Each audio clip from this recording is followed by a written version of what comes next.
Well, Jim, good morning An to you. another beautiful morning in bagpipe paradise. Bagpipe paradise, huh?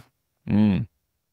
Because it is a paradisical experience to play the bagpipes when one has achieved bagpipe freedom. Oh, I see what I see. I think I might see what you're doing here, Jim. I'm trying to do a thing, but I'm also realizing that inherent in doing this thing is me saying that I've achieved bagpipe freedom, which I don't feel comfortable saying I have, honestly. Hmm. But that's kind of part of it is bagpipe freedom isn't the destination, it's the road. It's a process. So maybe in a way I could say that by engaging with the process, I am achieving bagpipe freedom, maybe in perpetuity for the rest of my life. Yeah. Yeah. Well, it's a good point. I think it's probably difficult to be in a permanent state of bagpipe freedom for most people. It's a place we visit, but we can't quite make our home there. It's certainly not something you want to get comfortable with. And then there's always little things that pop up. You're always kind of jumping into the pool of bad things when you're playing. Mm, There's always a few things that creep in and you're like, didn't like that very much. I mm, think at the highest levels, these things are always very minor. But as we progress, as we're beginners and intermediates and so on, people at the dojo occasionally reach the level of play of bagpipe freedom, but it's pretty rare that's continuous forever. Usually mm. we kind of poke our head out and get a tune or two sounding, you know, bagpipingly free, but then we're not really quite there yet. Might be related to today's discussion, actually. Yeah, this might actually have been like no fault of our own. A decent intro for for the I subject know. matter today. You and I, we have a gift. Opening up with part three of finding bagpipe freedom. You come right out and admit. You say the bagpipe freedom process is not a catchy tagline, Yes. but what it is a translation of a code of conduct that you, Andrew, have, and you say here in a parenthetical, you say mostly unwittingly, developed to survive and ultimately thrive in the wide world of bagpipe musical opportunities and Yeah. scenarios. Yeah. I think that's an important thing, it was an important thing to be tethered to as we were creating the book.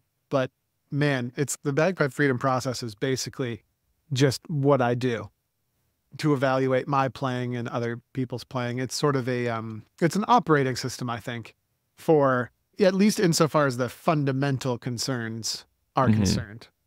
It's the prerequisites I need before I should be focusing on deep and meaningful self-expression. So just to really, what's the expression? Hammer the dead horse home. You say it's what you do, not that finding bagpipe freedom is something that you did, as in Right. you've already done it, and so you're finished. Yeah. You're saying it's what you do, as in all the time? Yep. It's like all the time, huh? Yes, exactly. So anytime I play anything, we've got our 10 fundamental skills that we've talked about before.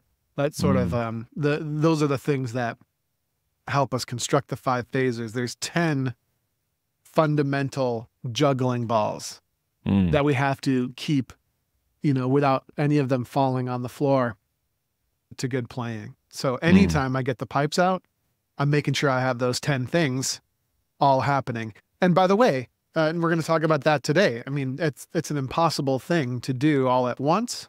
So some of them have to be automated, right? Yeah. So Yeah, that's key.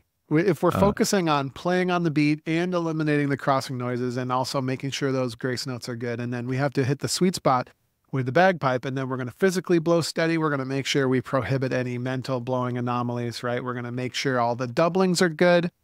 And we're going to make sure basic A-lap, ASAP is good. And I think I forgot a couple of other things in there because I think that only brought me up to 8. But but that's kind of the point, right? It's I'm not like, going to be thinking about, I'm not going to be able to think about all 10 things at once. mm, So how are we going to get this to the point where it's something that's happening fairly automatically? mm, A long time ago on the podcast, and also a long time ago in the book, we talked about the hierarchy of competence, yes, yeah. right? We have unconscious incompetence. That's Hmm. when we don't even know that we're crappy at something yet. Like we're not even really aware that it's a thing yet. Yeah. right? And that's where things usually start. And we think maybe we look at a certain something and we think, okay, cool. That looks like fun. I want to do that. And then after we try doing it, we become conscious of our incompetence. That's the second level. Conscious Always the hardest incompetence. for me. Oh yeah, that's the oh crap Honeymoon moment, phase is right? over. Yeah. Yep, that's the oh crap moment. And then we hopefully diligently work at that thing and we get that thing to the point where if we focus really hard on it, get it to sound good. Yeah. But that's not actually the goal. We actually have to get these things to the fourth and final layer of the hierarchy of competence called unconscious competence. I have to make sure I say those correctly because It is tricky. Yeah. I usually say, then the grand finale is unconscious incompetence, which is of course wrong.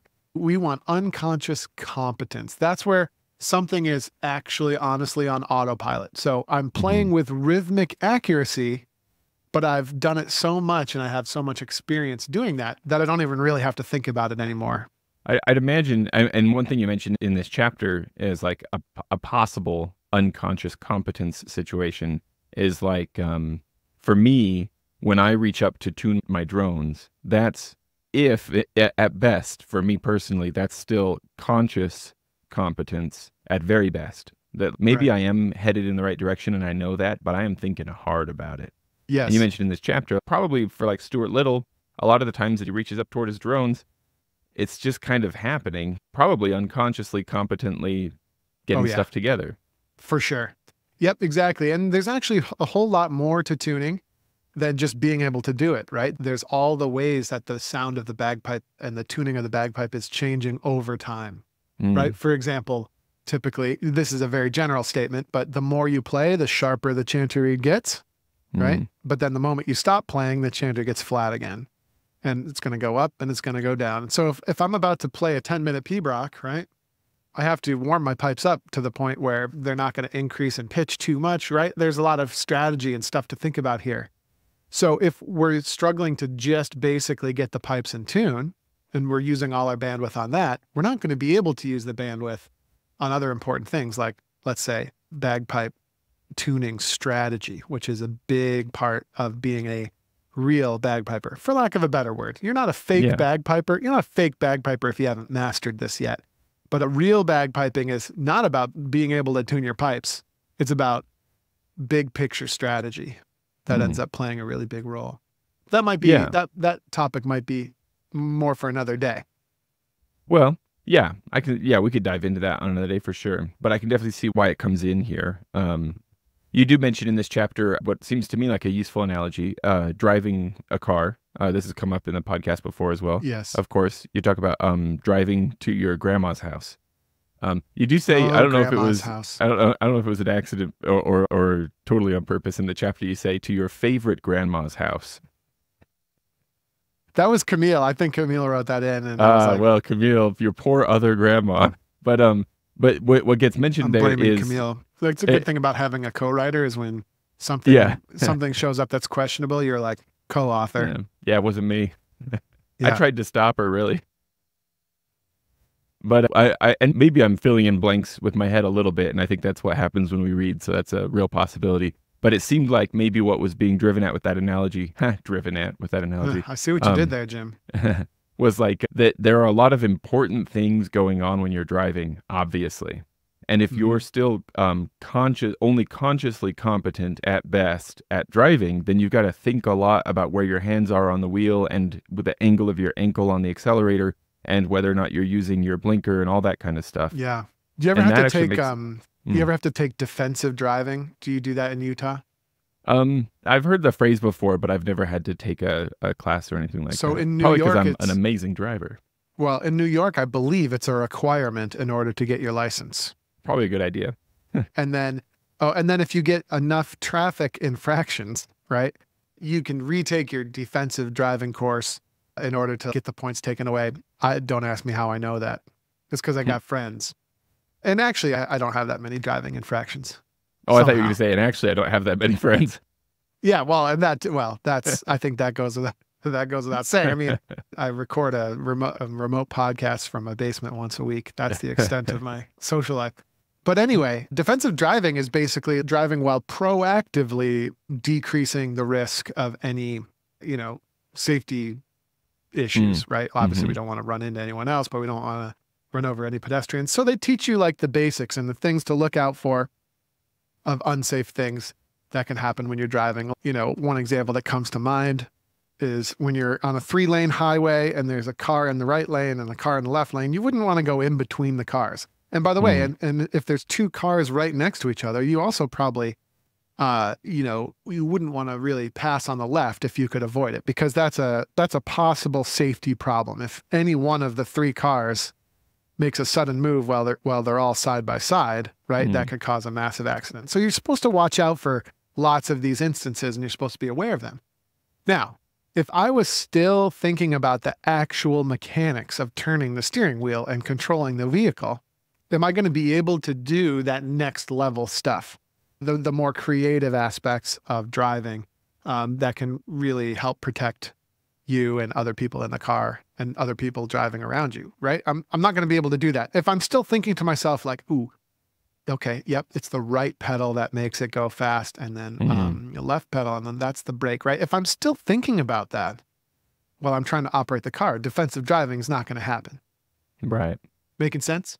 That makes sense. And so in that way, we might call it defensive bagpiping. As much as I have to focus on my arm angle or exactly what my fingers are doing, etc., there's a lot of the art, I guess, maybe even the joy, the sort of the higher level stuff that I don't have bandwidth to focus on. So while you're actively playing, what we're talking about is putting the not creatively expressive items on autopilot.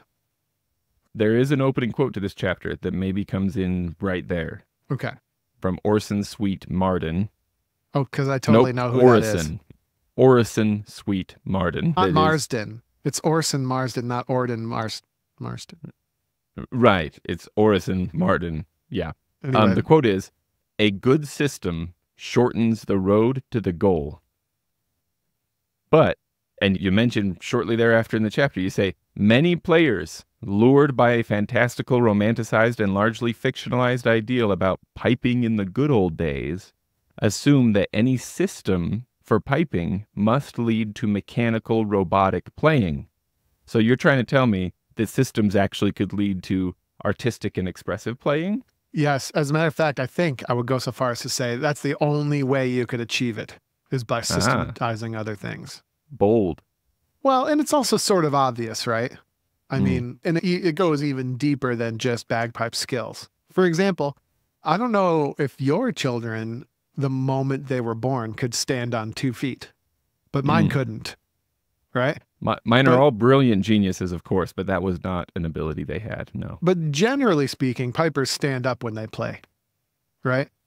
Yes. Okay, yeah. See where I'm going with we're this? not thinking real hard about how to stand up, are we? We're not thinking about it at all. But as you and I know, because we've recently, actually you are actively, probably forever, raising a child that.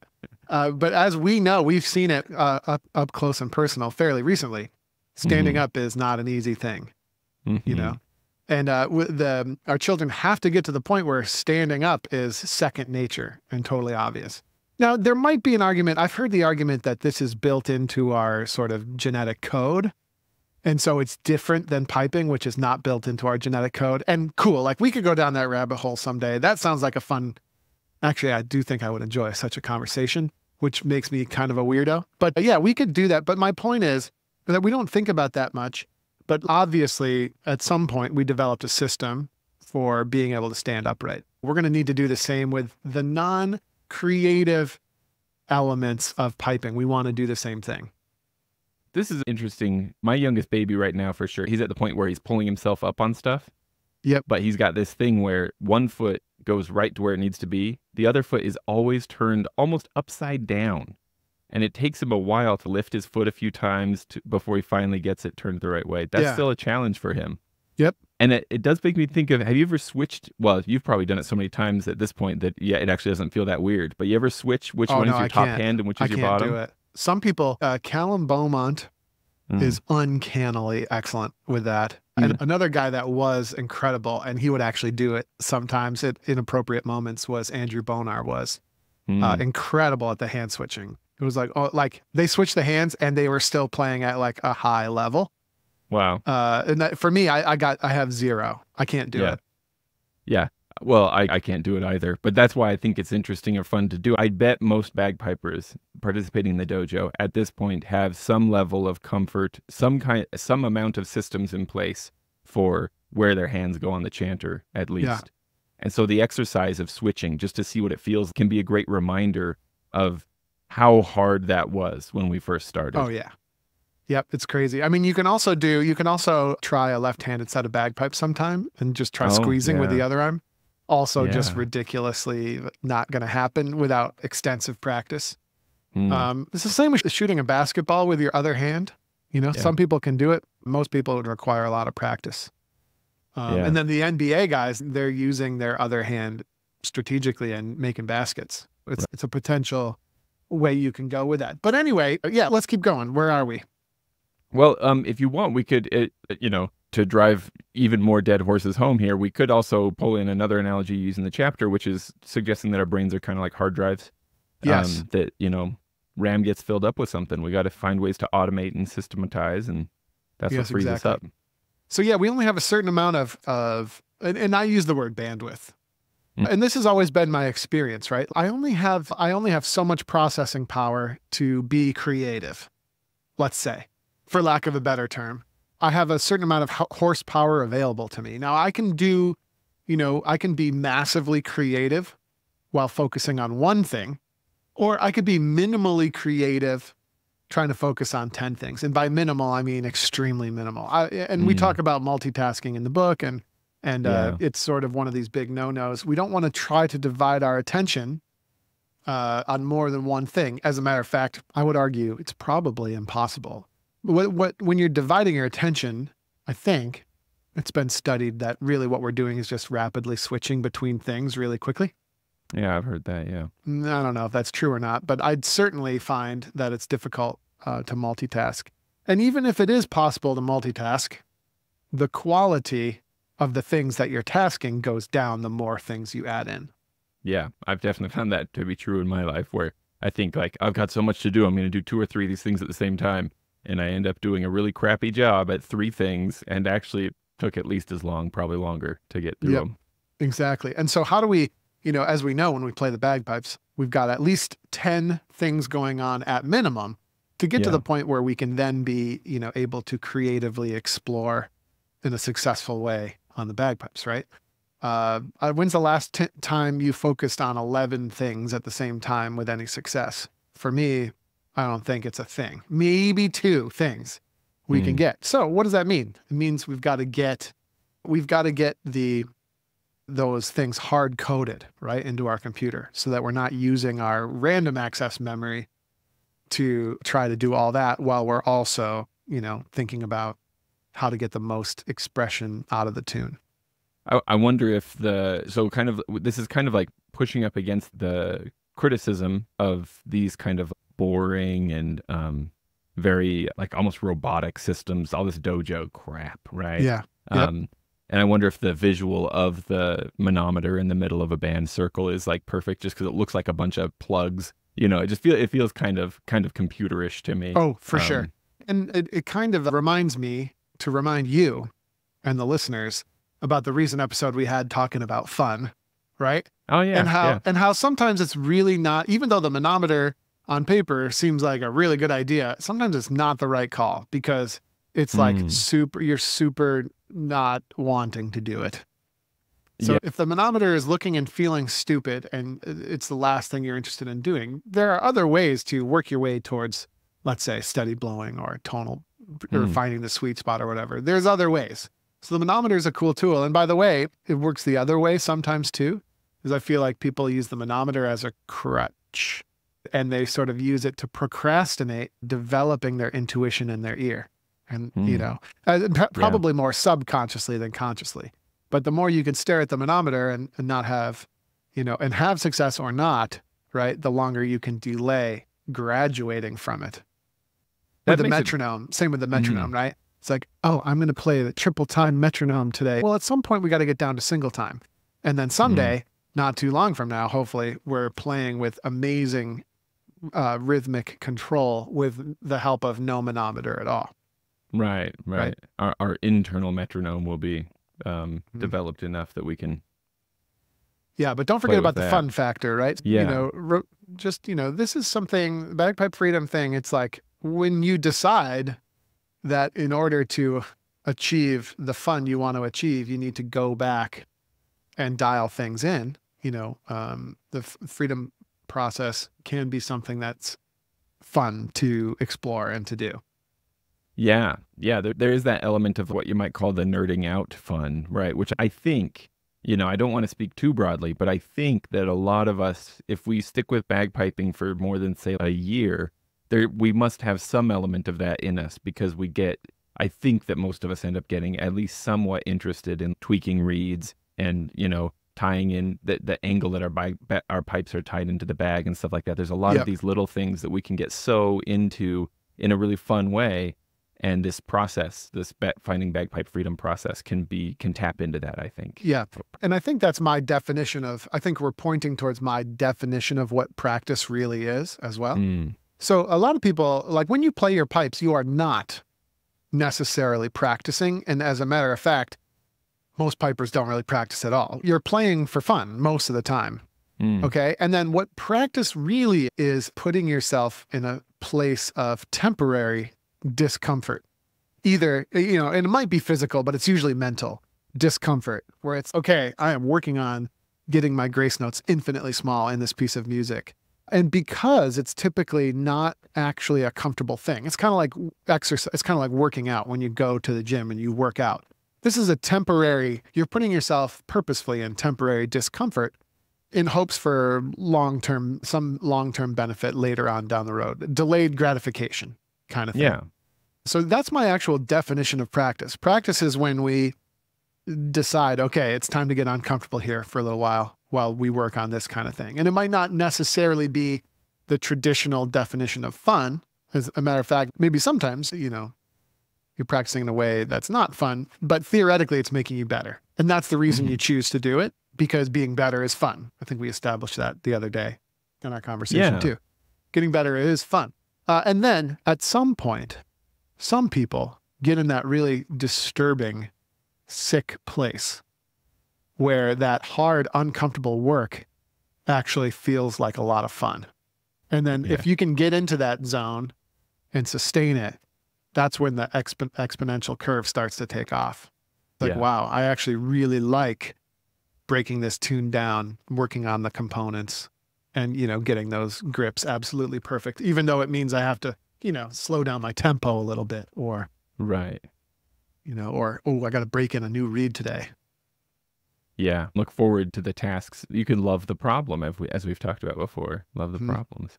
It feels like the subject matter then for this chapter is actually a really good sort of like yin and yang kind of relationship with the discussion on keeping it fun.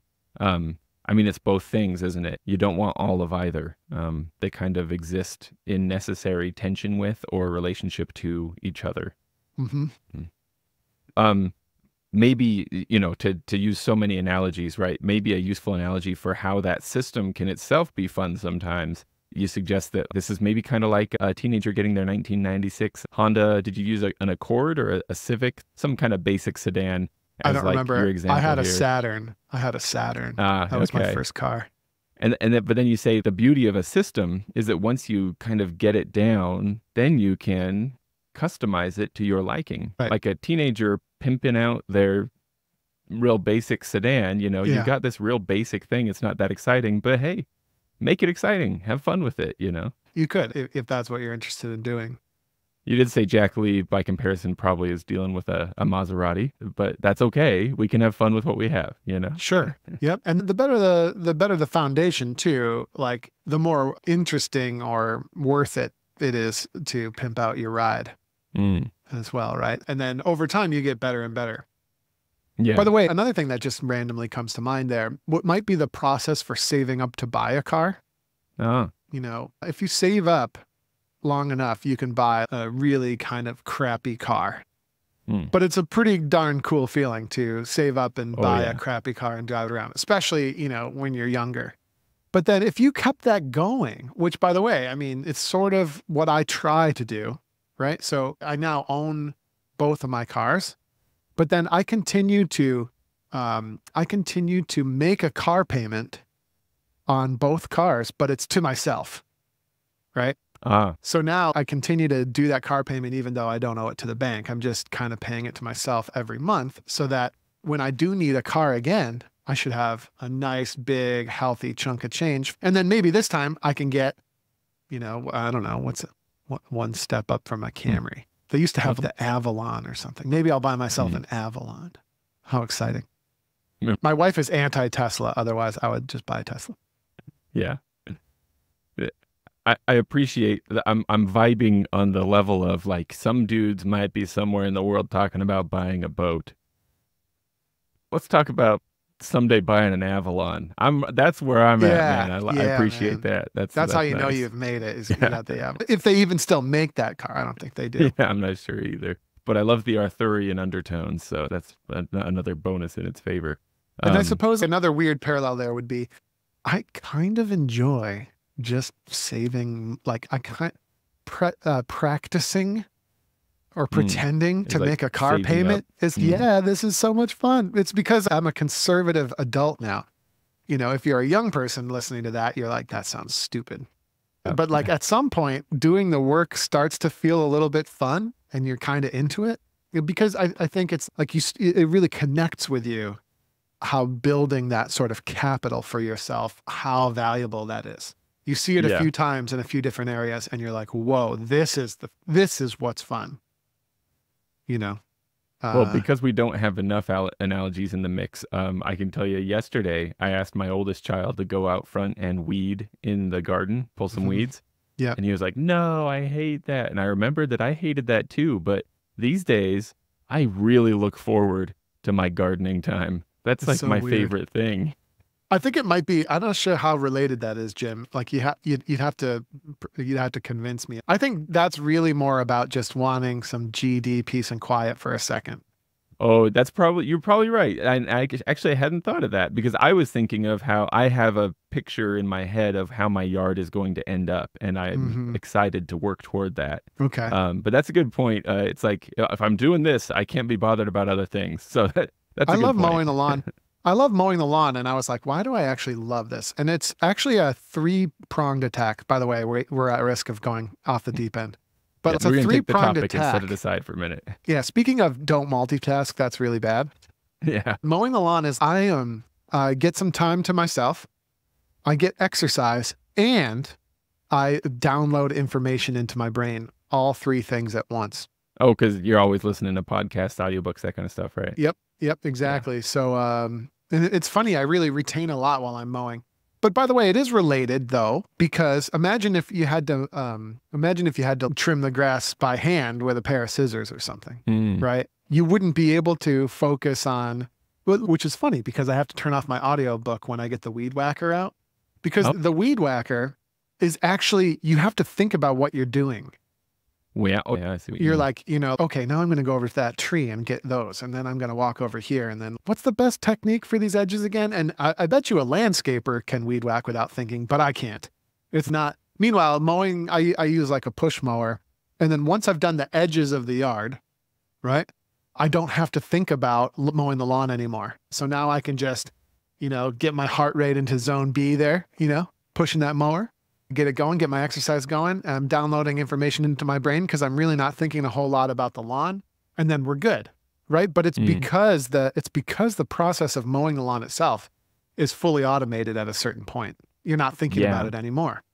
Yeah, that makes sense. And I appreciate that you mentioned downloading information into your brain too, because you make a promise in this chapter that to me sounds almost, it's like as close as you can get in the real world to like Neo getting plugged into a program in the Matrix, right? Yeah. To download Kung Fu or whatever it is that he wants to download. I know Kung Fu. Or right. You say that there are secondary benefits. You say the secondary benefits. Sorry to interrupt, Jim, but the other one I love from that scene is where he's like, why do my eyes hurt? And Morpheus is like, it's because you've never used them before. So man. deep. You took me back. I remember so clearly the first time I The watched that mo movie. Don't the we all? movie is just that movie is so genius. Like, Yeah. I respect people that don't like The Matrix, but man, they struck gold on that. The execution too is just it's just Really unreal. well done. Yeah. Like who the hell thought of this? It's incredible. Yeah. Yeah, well, like it's not unlike switching your hands on the chanter to remember what it was like when you're first learning. Do you remember the first, like it got way overdone, but you remember the first time that you saw bullets being slowed down, Well, that you was know? The Matrix. That was like they And pioneered that was mind blowing that first mind time. blowing. Yeah. By the Yep. time it was like a motif that showed up in the Shrek movies and stuff like that, it was kind of overdone. But that first time, that was amazing. Yeah. And by the way, that the scene where the bad guy, sorry, let's not spoil anything, but there's the scene where the nice fellow is looking at the green letters Yes. going down the screen, and basically he's explaining at this point, I just see the pictures, right? It's Yeah. related to today's discussion, which is he's read the code so much that it's become totally second nature, and he actually sees the pictures come out of the code. It's reminiscent of what we're talking about. Just Yeah, like reading fluently in a story. yes. Actually, there's a developer who he made that game No Man's Sky. I don't know if you're familiar. That's kind of it's a generative game, so it makes itself as you go through it. Mm-hmm. And he talked about how when he's playing the game himself, he looks at like the rocks and the trees and stuff, and he sees the math that's behind them, that's making them appear. And so he's got kind of this opposite thing going on. Yep. But that's, Um, actually understanding math is another example of what we're talking about. Yep. You got to use your multiplication tables, blah, blah, blah. But I remember one time hanging out with my brother, and he was actually talking about applications of calculus. I did calculus in school, same as him, not quite as well, but he actually understood that. It's like, what are you really like? And it turns Yeah. out like people actually learn to understand the calculus, and then they can actually think in math. Yeah. Bonkers. I am jealous of that. I dream of such an achievement. It would be amazing. But so you mentioned here that there are these secondary benefits that come from improving a system. It's a chain reaction process. Yes. And the first one that you pull up as an example is sight reading. It becomes simple. And you say that this can happen without us even realizing that it's happening. And that's the Yes. part that I'm like, yeah, right. That sounds like Neo getting plugged in. I mean, that'd be awesome, right? Mhm. But you go on to explain it, and it actually makes a lot of sense. Yes. Like what I might think I'm working on one thing, but I'm getting these secondary benefits. It's kind of like what Ed Best was talking about too, I guess, where he talked about how when he's learning the drum score or teaching the drum score for a song to somebody, they're not just learning that score. They're learning or improving Yes. all of the techniques that go into that score. So the next time they look at anything else, all of that is improved. Yes, exactly. Exactly. Mm. A lot of pipers live a tune-based existence. Okay. Mhm. And what we're trying to encourage people to do here is we're trying to encourage them to live a skill-based existence instead. Mm. So a lot of people go from tune to tune. It's like, okay, now I'm going to learn this tune. Now I'm going to play this tune. Now I'm going to play this tune. But what we really want to do is, yeah, we're going to play a lot of tunes, but but the main goal here is I'm going to improve my skills. I'm going to improve my skills. Like that's what we're doing each day. The reason you play a tune should be to get better at piping, or in Ed's case, to get better at drumming. That's the reason you do it. So you prioritize getting better and deprioritize the tune. A lot of people prioritize the tune, right? Oh, I got to have this tune memorized for band practice in 2 weeks. So let's just get to work on memorizing. Well, man, it would be a lot better to start 6 weeks ahead of time and just get better in the process of learning that tune. Now, 6 weeks later, you're showing up to band and you got a tune learned. Yeah. Okay. But you're also a better player now. It's almost like you've read this book, Andrew. Yes, I have. Because then, like on the very next page of the book of this chapter, you do suggest that the tune building process, or yeah, that's right. Working with the tune building process is our fastest path toward memorizing or internalizing a tune. But you say here, you don't memorize a tune once. You suggest that like it starts weeks, months, years before. You really could dial this out to just like immersion. The idea of immersion. Yeah, for is sure. a big part of being able to play tunes. You say here that yeah, I can give you a crash course here too, maybe with some more specifics, right? rhythm in bagpipe music all boils down to a system, right? We have about 8 different grooves that we play, I think, last time I did the math. 2 to the 3rd power is how many grooves we typically play as bagpipers. We've got 2 beats per musical idea, 4 divisions of the beat, straight time, and then we've got same thing but swing time, right? And then we've got 3 beats per musical idea, 4 divisions, swing versus straight. You've got 2 more there, and so on and so forth. But anyway, there's a certain number of grooves there. And then if you become aware of that, at least consciously or subconsciously, you become aware that like, oh wait, all tunes use basically the same rhythmic structure. There's only a couple things I have to actually be able to understand and play around with. And then now my rhythm is good. So now anytime you learn any tune ever, and by the way, there's obviously 1 or 2 exceptions, but 99% of the time, anytime you learn any tune ever, you're just using the same old rhythmic framework you've always used. So you don't have to relearn that. You don't have to memorize that. You might need to memorize eventually some specific combinations of rhythms and stuff, but the system is ingrained.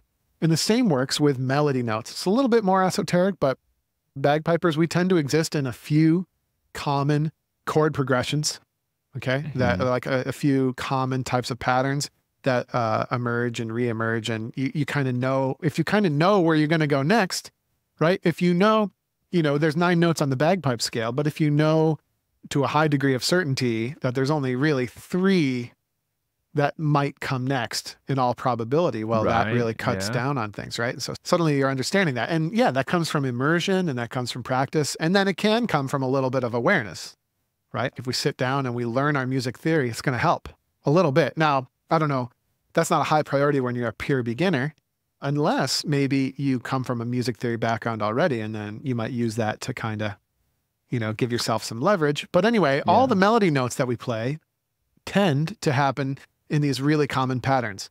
We were just playing Michael McDonald's Jig as a tune of the week at the Dojo, and that tune is not hard at all. But why is it so damn hard? And my analysis is that tune, there's nothing on paper. You're like, yeah, whatever. It's just a typical jig. Should be no big deal, but it is. What's up with that? Well, I think it's because the note combinations that are there are unusual.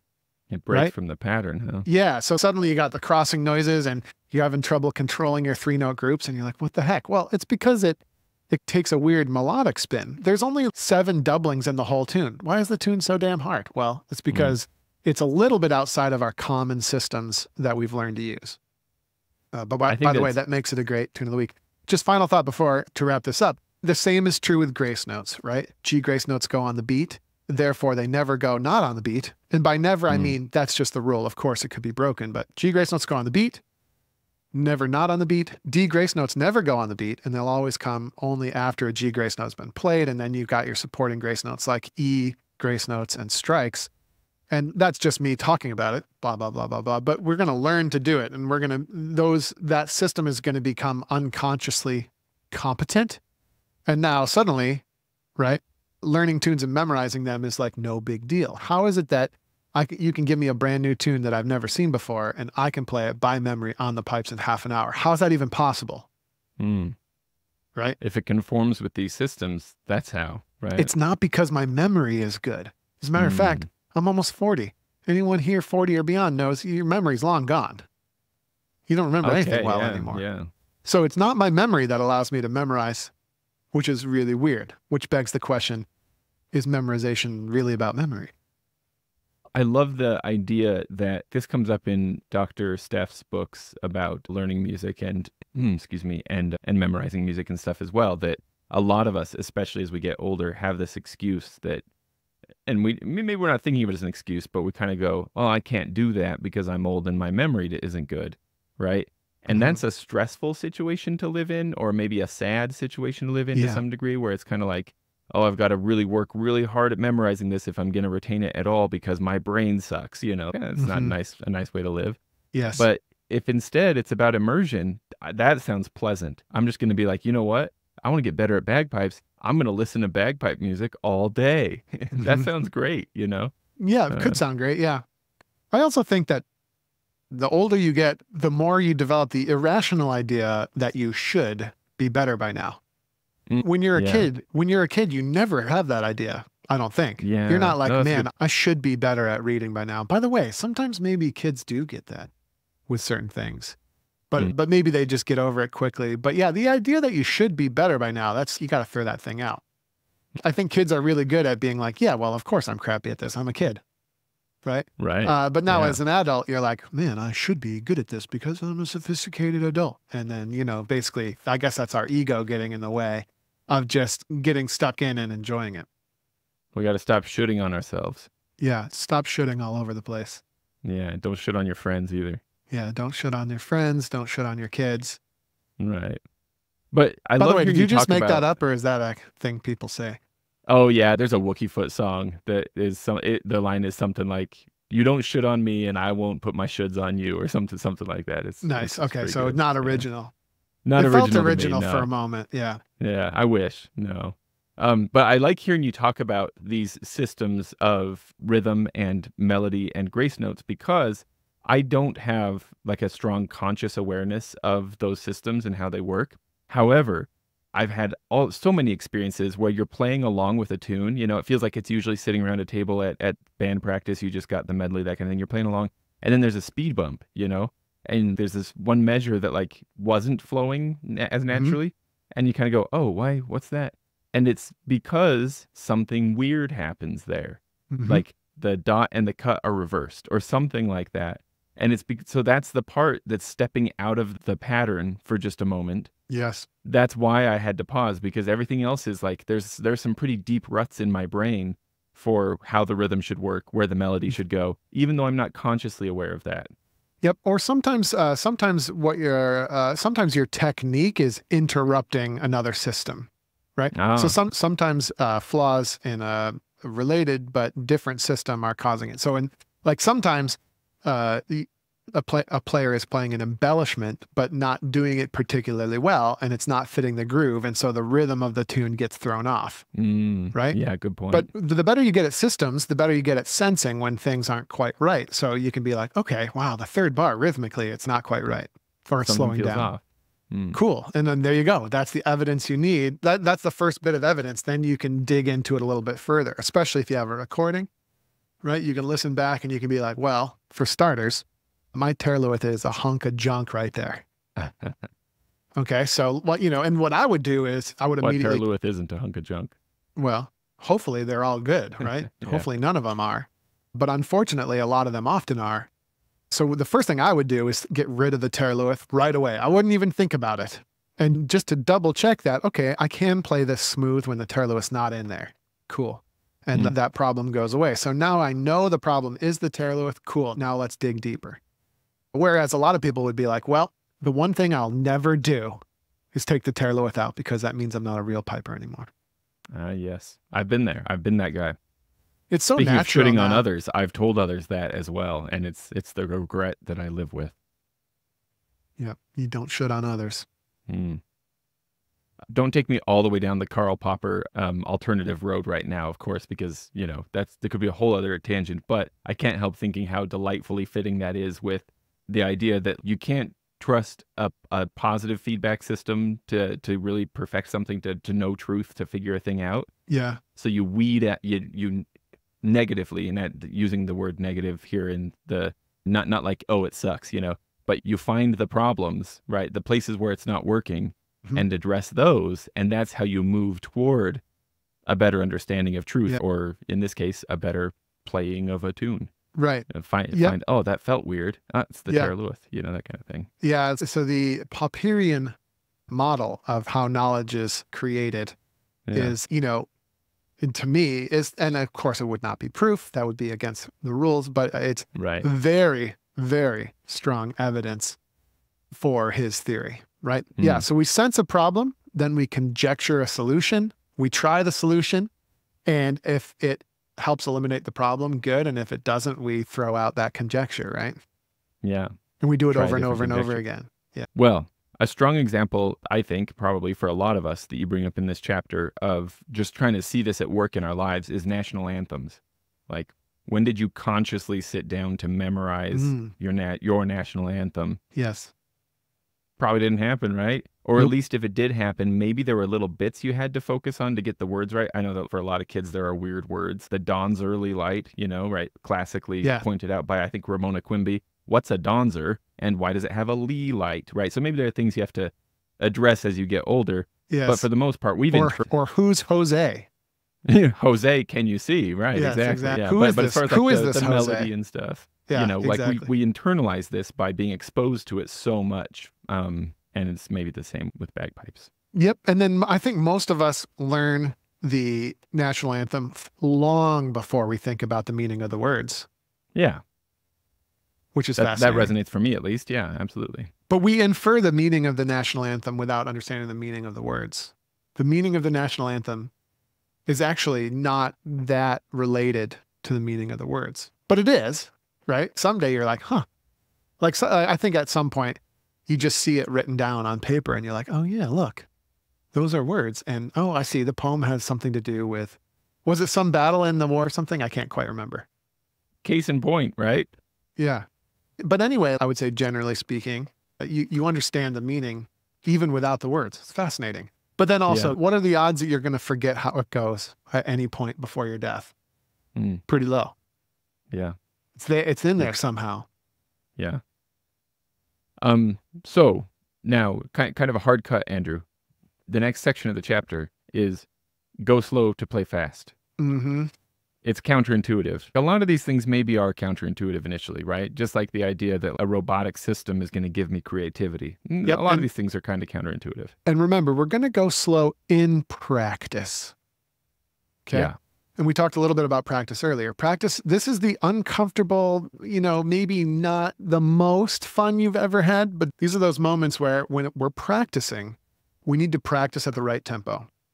When we're just playing for fun, which I always recommend once practice is done, once your 5 to 15 minutes of the uncomfortable stuff is done, throw caution to the wind and play as fast as you want and enjoy yourself. But during practice, we're not going to play so fast that we can't maintain good form. Very important, which for most players, it's actually going to be quite slow relative to ideal performance tempo. Yes. That makes sense. And earlier you talked about how if we can get into enjoying the process, we'll have exponential improvements. And this is where one of my favorite lines in the whole book comes up. So feel free to take credit for this one, even if Camille wrote it.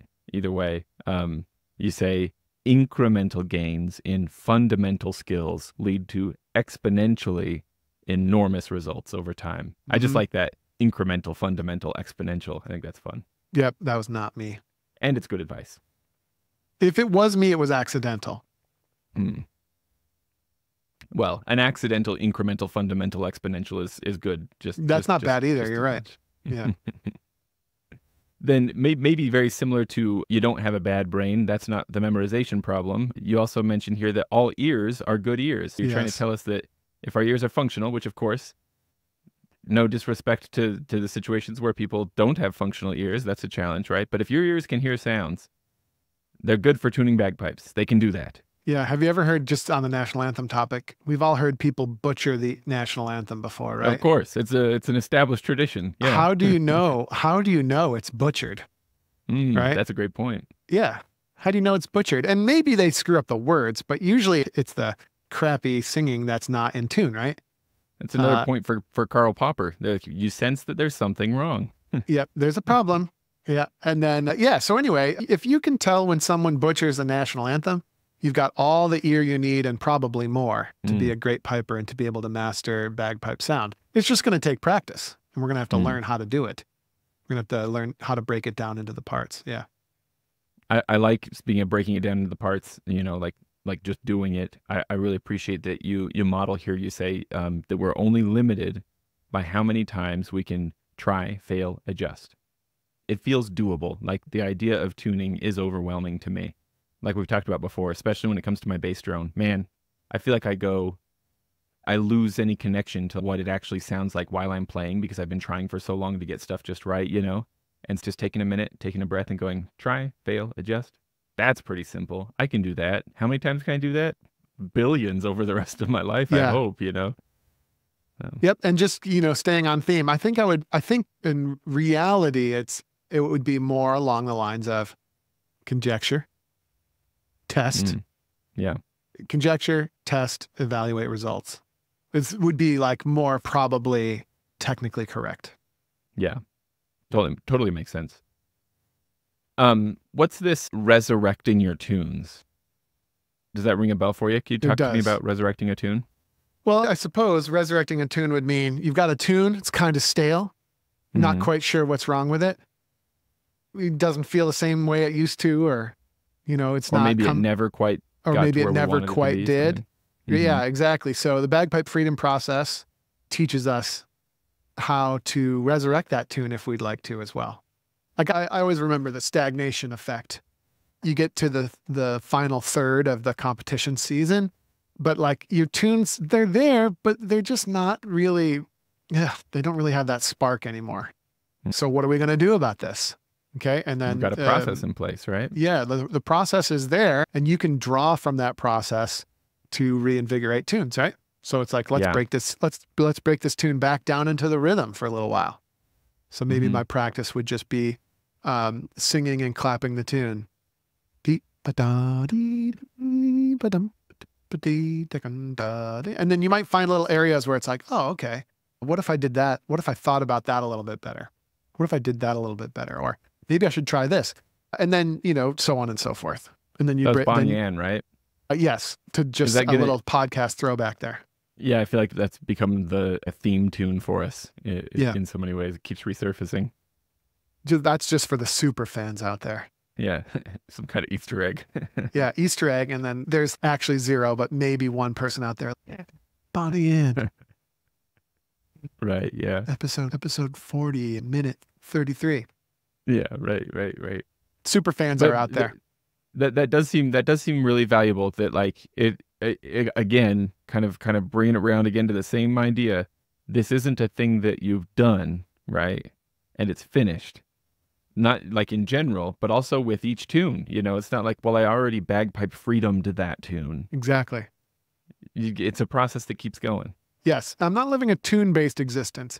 I'm living a skills-based existence, right? There's never a tune where there's not more work to be done. And there's never a tune that's quote unquote too hard, right? We can always simplify, we can always grab some chunks out of a tune and give it a try, no matter how beginner you are. Yeah. Once you can read the notes of the scale and you understand the basic rhythms, we're ready to dive in, at least in some way, to a tune, right? And then even from a compositional standpoint, as we know, reworking tunes is extremely common. You could do that. Yeah. But the tune is just the medium for me to exercise my skills. Maybe you could say, maybe we might have to cut this, but maybe you could say that a lot of people try and learn skills so that they can play certain tunes. We're going to go the other way around. We're going to, what would be the other way around? We're going to work on our skills to develop our skills. Yeah. So we can play any tune or something. Cut it. That's beautiful. It's perfect. No, yeah, we could be done with that. That's a great finisher. I love that. Yeah. Honestly, I'm at the last page of the chapter with my highlights here. So yeah, that could be the perfect ending. Is the next chapter how to get bagpipe freedom in your pipe band? That's right. And I am really excited about that. I feel like that's kind of I love how this is kind of everything coming together in a big way. Not that it's not all about solo piping, of course, but it's an exciting chapter. So I'm looking forward to that one. Yeah. Oh, pipe bands. Yikes. So much low-hanging fruit in the pipe band. I think one of the morals of today's story, before we wrap up, is, practice is it's that uncomfortable stuff that we do. And I would highly recommend just like drawing a line between practice time and jamming time, or we call it dessert piping. Okay. Yeah. Draw a distinct line. Okay. And then when we practice, we're going to practice hard and short. Yeah. Okay. So each day I'm going to practice. The average piper, 5 minutes of practice is going to get you huge gains. And then even for the more advanced player like myself, I'm never practicing for more than 15 minutes. Okay.